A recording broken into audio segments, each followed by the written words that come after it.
Bienvenue dans cette nouvelle vidéo.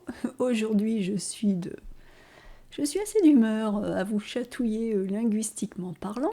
Et donc tout à l'heure, j'étais en train de me faire la réflexion une réflexion, et au milieu de ma réflexion est arrivé qu'en dira-t-on ?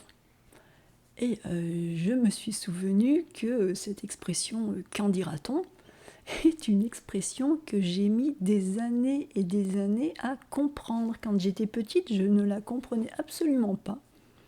C'était une sorte de boule linguistique que je n'arrivais pas à découper en mots, et il a fallu que je la voie écrite pour comprendre ce qu'était ce fameux « qu'en dira-t-on ».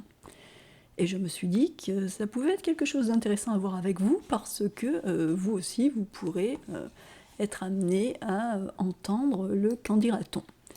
Donc, le « qu'en dira-t-on », le « qu'en dira-t-on », le « qu'en dira-t-on ». Vous avez déjà entendu ça ? Le « qu'en dira-t-on ».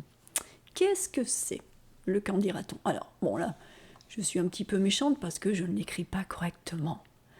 Mais c'est vraiment pour retranscrire en quelque sorte l'impression que vous aurez lorsque vous entendrez cette expression. C'est une expression qui est prononcée très rapidement et ça fait vraiment une colle, un magma linguistique qu'on peut avoir du mal à discerner. Et je sais que beaucoup de Français ne sont pas capables d'écrire cette expression correctement.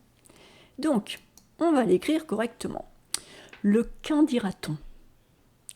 Est-ce que vous aviez deviné comment ça pouvait s'écrire, le « qu'en dira-t-on » ? Donc vous voyez qu'on lit vraiment très rapidement « quand dira-t-on » ? Et on a ce T qui assure la jonction phonétique entre les deux voyelles A et ON, parce que le français n'aime pas avoir voyelle-voyelle, le français a voyelle, consonne, voyelle. Donc le « qu'en dira-t-on » ? Maintenant que vous le voyez écrit correctement, est-ce que vous avez une petite idée de ce que c'est ? Allez, je vous aide. Le « qu'en dira-t-on » signifie « mais que diront les gens » ? Que diront les gens ? Que vont dire les autres ? Que vont penser les autres ? Alors, à l'origine de cette expression, donc je vous donne quelques exemples qui vous expliquent l'origine de cette expression. C'était vraiment « mais que vont penser les gens ?» Mais que diront les gens ? Et les gens en français, on peut le remplacer par « on ». Comme quand on dit en France « on mange du fromage ». Les gens mangent du fromage, les Français mangent du fromage. Donc voilà l'origine de cette expression. Premier exemple, je partirai bien seul en vacances, mais qu'en dira-t-on ? Donc ça, c'est quelque chose, si vous n'osez pas partir en vacances, si vous êtes dans un milieu social ou dans une culture dans laquelle il n'est pas bien vu de partir en vacances, admettons, sans votre mari ou votre femme et sans vos enfants, vous avez peur de ce que vont penser les gens, votre entourage, vos voisins, votre famille. Je m'achèterai bien ces splendides chaussures, mais qu'en dira-t-on ? Que vont dire les gens lorsqu'ils vont me voir avec ces superbes chaussures qui brillent, qui sont vraiment très très belles, mais qui sont complètement inappropriées. Donc là également, on va utiliser cette expression. Je voudrais apprendre à danser, mais qu'en dira-t-on ? Qu'est-ce que vont penser les gens quand ils vont me voir danser ? Je n'ai pas l'âge de danser, je ne sais pas faire, je vais avoir honte, ça va être honteux, ça va être jugé. Donc c'est vraiment cette idée de que diront les gens, que diront les autres, qu'en dira-t-on ? On en dira quoi ? Je rêve de devenir chanteuse, mais qu'en dira-t-on ? Eh oui, qu'en dira-t-on, hein ?